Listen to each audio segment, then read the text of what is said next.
પણ દરેકને કહીશ આ ધીરજ રાખજો. તમારી જોડે કશું સેવા કરવા માટે કશું જ ના હોય તો કઈ નહીં, તમારા ઘેર આજ અનાજ તો બને છે, એક મુઠ્ઠી અનાજ કદાચ ચકલા ચણા નાખી જતો.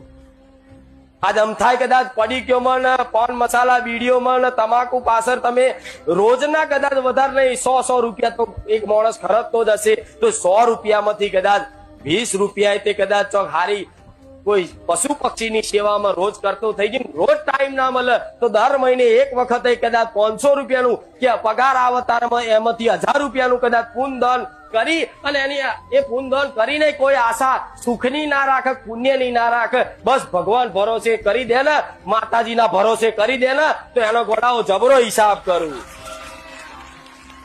એનો જબરો હિસાબ કરું. એ તો હજુ અનુભૂતિ નહીં. 500 વાપરું 5000 આલું એ મેળવીશ પણ